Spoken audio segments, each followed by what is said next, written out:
My name is Charles Mauldin. I was elected the student leader of the Dallas County Youth League, the student organization that basically left First Baptist Church early 1965 and began the first marches, the first organized marches. There had been marches before then, sporadic marches, and they had sort of a sporadic effect. But that was the real beginning of the mass movement as far as students were concerned. We turned out Hudson High School and many of the surrounding high schools, and we began the march, and we didn't stop, eventually to the passage of the 1965 Voting Rights Act. As a student leader, I got a chance to have many meetings.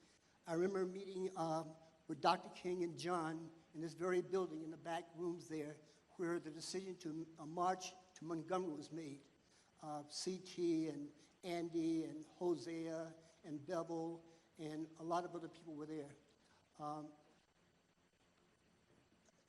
One of the things that many people don't know is that I was close enough to John on Bloody Sunday. I was I was in the third line, but maybe number 5 or 6, depending on which way you're counting.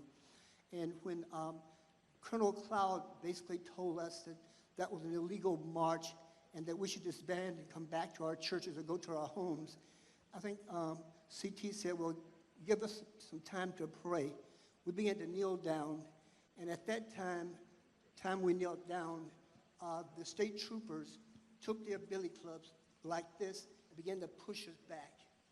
And that was a time that, and people have always said that John was basically attacked then. I was close enough to John to hear that crack. I'll never forget it. And I was sensitive about bringing it up with your family, but I think there are little things that I knew that I'd like to share with you.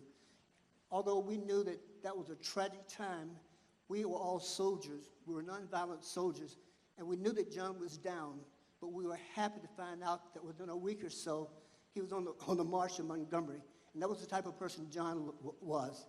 And I've heard another thing I want to share.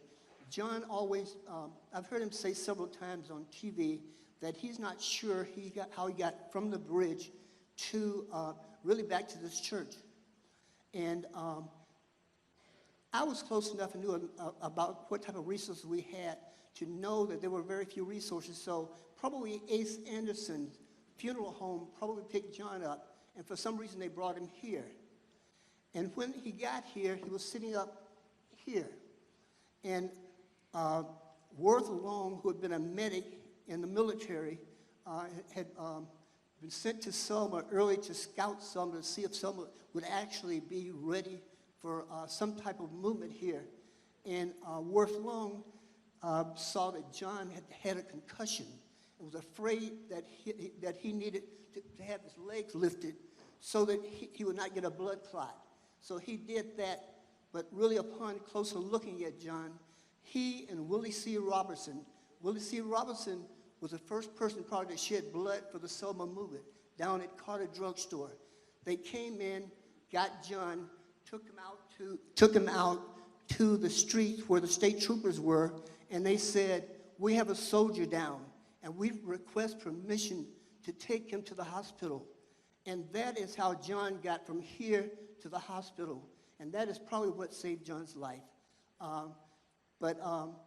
I hope I'm sharing something that you'll appreciate, but I was sensitive about doing this because I know that this is a time of great reflection. But at least I wanted to share that because many people don't know that.